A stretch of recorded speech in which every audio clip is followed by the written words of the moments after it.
Pertama-tama selamat pagi. Assalamualaikum warahmatullahi wabarakatuh. Salam sejahtera untuk kita semua. Jadi selamat pagi Pak Arif, Ibu Riri, sama Ibu Christine sebagai dosen dan juga saudara-saudari dari mahasiswa yang berkunjung ke rumah Basra Yoseda. Jadi tempat tinggal ini adalah kediaman dari Pak Franseda dengan Ibu Yohana Maria Patinaya Seda. Jadi kalau Pak Franseda sendiri itu dari Flores, kalau Ibu Seda itu Ambon. Putrinya dua itu kita panggilannya kita biasa manggil Ibu Eri dan Ibu Nesa. Ibu Eri kebetulan pagi ini ada acara, jadi mungkin kalau bisa, karena tempatnya agak jauh ya, mungkin agak siangan. Tapi kalau Ibu Nesa nanti akan bertemu dengan semuanya itu di atas, karena dengan Ibu Nesa agak kurang enak badan, jadi takut angin lah begitu. Makanya kasih kamu nanti di atas saja. Rumah Basra Yoseda ini, jadi saya sedikit bercerita. Ibu Yo itu sebetulnya sebelum menikah dengan Pak Franseda, Ibu Yo itu adalah guru bahasa Jerman dan bahasa Prancis di sekolah SMA Santa Ursula. Nah, kemudian ketemu dengan Pak Franseda, menikah. Franseda itu dapat ceritanya itu dapat sarung kain dari Pak Franseda. Jadi tapi sebelumnya kita manggilnya Ibu Yo ya. Ibu Yo itu memang senang dengan kain. Jadi begitu sudah menikah dengan Pak Franseda, beliau sudah nggak mengajar lagi. Jadi kalau Pak Franseda ada tugas ke daerah, pasti Bu Franseda ikut dan selalu di daerah tersebut dia mesti lihat apa ada kain apa di situ. Begitu fanatiknya, kadang-kadang kalau kainnya itu kainnya nggak dijual, tetapi penjualnya yang pakai kain itu, dia bilang, kamu ke rumah ganti, tapi kain yang kamu pakai itu yang saya beli. Kemudian kalau begitu cintanya dengan kain-kain dari Indonesia, kalau Franseda ke luar negeri, lihat di salah satu galeri atau di butik ada kain Indonesia, langsung dibeli, dibawa pulang lagi ke sini. Jadi begitu cintanya, sehingga koleksinya itu banyak sekali. Nah, saya kenal dengan Ibu Franseda, kita bersama di satu perkumpulan namanya Himpunan Bastra Prema. Himpunan itu adalah pencinta kain adat tradisi Indonesia. Dan kami pada waktu tahun 76 itu oleh Pak Ali Sadikin diminta bantuannya untuk mengisi pertama dari musim tekstil. Jadi kami bekerja kurang lebih ada 600 lembar kain itu menjadi koleksi pertama dari musim tekstil. Nah, Ibu Franseda sendiri dalam kegiatan di Himpunan Bastra Prema juga menjadi ketua umum sampai dua kali pemilihan sampai tahun 2000 ya. Di situ Ibu Franseda agak sakit, jadi ini kegiatan di musim tekstil itu dikurangi. Tapi di salah satu hari dia mengatakan kepada saya mau koleksi saya itu kalau bisa, jadi karena kita itu setiap pameran selalu membuat katalog. Jadi buku katalog itu sebagai buku, minta bahwa koleksinya itu semua dibikin buku katalog.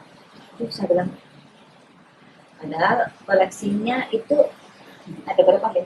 Ribuan. 400 sekian, hampir 2.500.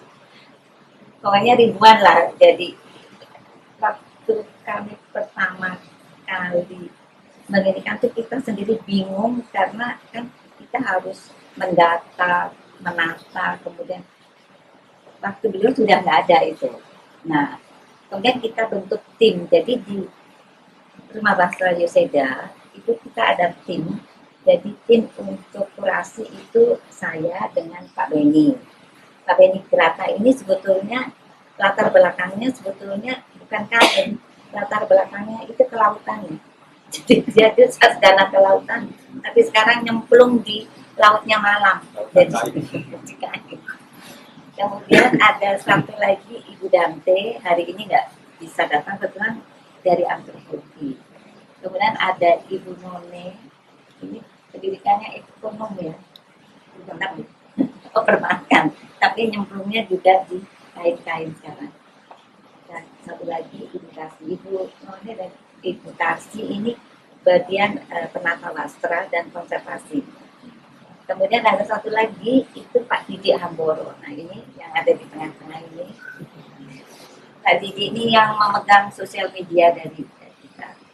Jadi itulah tim dari Rumah Wastra Yuseda. Jadi kami di sini dari tahun 2015 ya, kurang lebih sudah hampir 10 tahun, tapi belum selesai juga kerjaannya. Dan selama itu kami dari Rumah Wastra Yuseda sendiri kami sudah mengeluarkan 2 buku ya, ini ya. Satu buku Ukran Nilai dalam Wastra, itu penulisnya saya, Beni dan Ibu Dante. Dan juga tim kita semua ini bekerja. Satu lagi ini ya, Nusa Bunga, itu kegiatan dari Pak Pranseda sendiri. Selanjutnya untuk secara umum mengenai Wastra Indonesia atau Wastra Nusantara itu apa sih? Akan dimulai dengan tenun, karena kan memang tenun kemudian lebih tua daripada batik. Jadi tenunnya apa saja? Saya persilahkan Pak Beni. Pak Beni ini nama lengkapnya Pak Beni Kerata. Silakan. Ya, selamat pagi Bapak Ibu dosen dan ini adik-adik mahasiswa semuanya ya. Jadi wastra, jadi kita menyebut itu kain tradisional itu wastra ya. Nah, wastra Indonesia itu sebenarnya sangat kaya sekali di Indonesia. Salah satunya tenun. Nanti kita bisa lihat contohnya, ada macam-macamnya seperti apa, kita lihat contohnya di atas. Kalau tenun ini memang yang paling tua sebelum batik. Jadi sebelum ada batik, orang menenun lebih dulu. Nah, itu kalau menurut konon ini adalah warisan dari atau dibawa oleh orang Austronesia yang migrasi ke Indonesia. Jadi kalau tenun di Indonesia itu secara garis besar itu ada 3 macam. Ya. Yang pertama adalah tenun sederhana. Kenapa disebut sederhana? Karena membuatnya sederhana, membuat motifnya sangat sederhana. Kadang-kadang tidak ada motifnya. Kemudian ada tenun ikat. Nah ini membuat motifnya dengan cara diikat. Jadi dia misalnya kita membuat motif burungnya itu diikat. Jadi kalau tenun itu, saya balik dulu lagi, prinsip tenun itu adalah membuat kain dengan cara menjalin 2 benang. Jadi ada benang lungsi itu yang vertikal, benang pakan yang horizontal. Jadi benang lungsinya biasanya sudah disiapkan, kemudian nanti benang pakannya akan dianyam sehingga dia terbentuk menjadi tenun. Nah ini motifnya kalau ikat itu biasanya benang lungsi, benangnya diikat untuk membentuk motif, kemudian nanti dicelup warna. Nah yang diikat itu tidak kena warna, latarnya kena warna, jadi membentuk motif. Nah ikat ini ada 3, jadi ada ikat lungsi, jadi benang lungsinya diikat untuk membentuk motif, kemudian ada ikat pakan, jadi benang pakannya yang diikat untuk membentuk motif, dan ikat gabungan, jadi lungsi dan pakannya diikat, kemudian ditenun harus nyambung seperti itu. Kemudian ada juga tenun songket. Nah, tenun songket ini disebut songket karena dia menggunakan benang tambahan. Jadi namanya selain songket itu ada pakan tambahan atau lungsi tambahan. Jadi motifnya dibentuk dengan menambahkan benang lain untuk membentuk motif seperti itu. Nah, songket ini ada bermacam-macam juga. Jadi ada songket, ada pakan tambahan, ada lungsi tambahan, ada lungsi mengambang, kemudian juga ada pakan tambahan lilit. Nanti kita bisa lihat contohnya di atas. Itu songket, kemudian nanti ada juga yang di luar tenun itu ada tenun tapestri juga ya, tenun tapestri itu di luar songket. Kemudian ada juga nanti ada sulaman, kemudian ada juga yang tambal-tambalan segala macam seperti itu. Jadi mungkin di sini saya cuma ingin menjelaskan garis besarnya tenun itu seperti apa. Nanti kalau mau ditanya-tanya, ada contohnya di atas, kita bisa lebih lebih intensif lagi dan juga bisa mungkin muncul pertanyaan-pertanyaan setelah melihat koleksinya. Mungkin itu Ibu ya. Sebentar. Itu double ikat. Iya, sudah. Oh ya, double ikat itu jadi di mana lungsi dan patahnya masing-masing diikat, kemudian harus ditenun presisi. Itu cuman ada di satu tempat di Indonesia, di Bali, di daerah Tenganan Pegering Singan. Nah, double ikat ini teknik yang sangat rumit. Di dunia itu cuman ada di 3 tempat, ada di Indonesia, di Bali, kemudian di India, di Gujarat, satu lagi di Jepang. Nah, jadi karena ini sangat rumit sekali membuatnya, ya waktunya lama dan juga harganya mahal sekali. Silakan Ibu. Kemudian di Indonesia juga untuk wastranya itu pasti banyak orang tahu mengenai batik. Untuk batik sendiri sebetulnya untuk teknik batik itu sebetulnya tidak hanya di Indonesia, tetapi di Cina juga ada, kemudian di India juga ada. Tetapi untuk penghalang rintang, jadi resist dye-nya itu materinya beda. Kalau contohnya kalau di India itu mereka memakai semacam bubur untuk ininya, tapi kalau yang di Indonesia itu selain parafin itu kita sendiri membuat malam yang kemudian itu yang buatan Indonesia dicampur dengan pondorukem, dicampur dengan lemak binatang, dicampur dengan minyak lanceng, dan sehingga malamnya untuk penghalang rintang itu memang jauh lebih bagus. Nah, kalau di batik sendiri itu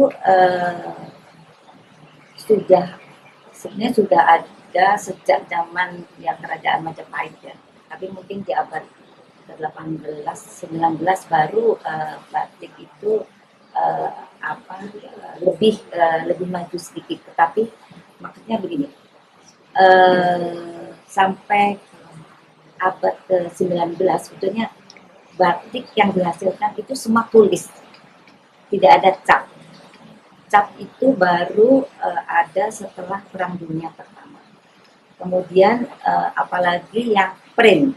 Nah, kalau di Indonesia yang print itu sebetulnya pada waktu kita sudah merdeka, kemudian mungkin pernah dengar GKBI, Gabungan Koperasi Batik Indonesia. Itu jadi di awal-awal kita baru merdeka itu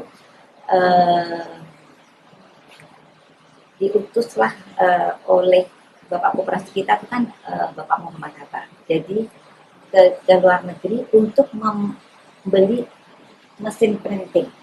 Padahal sebetulnya pembelian itu tuh tadinya itu untuk mengkopi kain-kain yang sudah nggak bisa dibuat lagi. Jadi untuk mengkopi motif ya.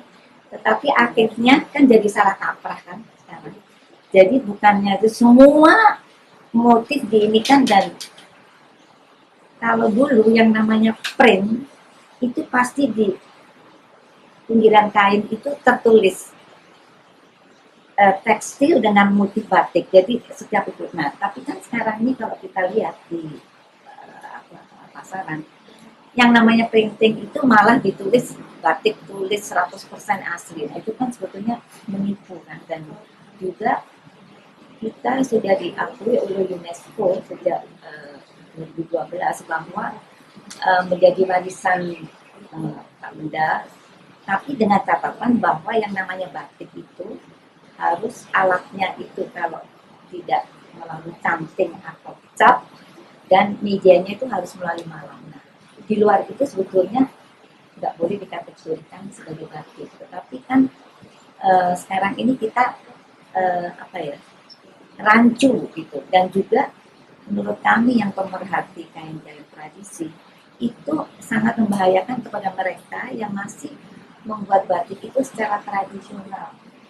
Juga tenun ya Ben ya, tenun pun juga begitu kan. Kadang-kadang mereka yang di daerah-daerah yang masih tradisi itu mereka menenunnya masih pakai tenun gedok gitu. Padahal di sini motif mereka itu dibuat dengan alat ATBM. Nah itu yang sudah lebih lebar dan ternyata harganya pun juga lebih murah sekali sehingga yang asli ini tersaing. Nah itu menurut kami yang sebagai pemerhati wasra itu harusnya pemerintah kearifan dari Kementerian Pendidikan dan Kebudayaan, apalagi sekarang sebetulnya udah dipisah lagi ya Pak ya. Nah, itu harusnya menginginkan kasihan Pak ini untuk mereka-mereka yang masih membuat secara tradisi dan juga untuk pelaku itu sebetulnya yang membuat malam. Kalau bapak-bapak dan ibu-ibu atau saudara-saudari melihat orang buat malam itu kalau orangnya nggak TBC menurut saya karena pembuatan malam itu sangat-sangat tidak ini ya manusiawi, maksudnya mereka tidak dilengkapi dengan alat kesehatan bisa pakai masker atau apa, padahal membuat malam itu seperti membuat dodol, jadi pasti atapnya itu jeladanya itu ini sekali dan kan dihirup gitu. Nah itu kadang-kadang itu tidak diperhatikan waktu yang malam. Kemudian yang membuat alatnya canting itu sekarang di Jawa aja yang membuat alat canting itu 10 jari aja udah nggak ada. Yang tadinya misalnya Jogja membuat, Solo membuat, Pekalongan, Cirebon. Sekarang ini orang kalau butuh canting ya larinya ke Pekalongan. Padahal sebetulnya setiap daerah itu punya ciri khas dan bentuk canting pun itu juga macam-macam. Nanti mungkin di atas nanti bisa dilihat tergantung dari motif apa yang akan diterapkan di dalam batik itu sendiri. Nah, kalau boleh saya jelaskan di sini bahwa asal muasalnya batik itu sebetulnya warna yang utama itu adalah sebetulnya kuliah putih, kemudian kelengan yang putih biru atau kalau diculuk indigo itu kelihatannya seperti hitam dan juga soga.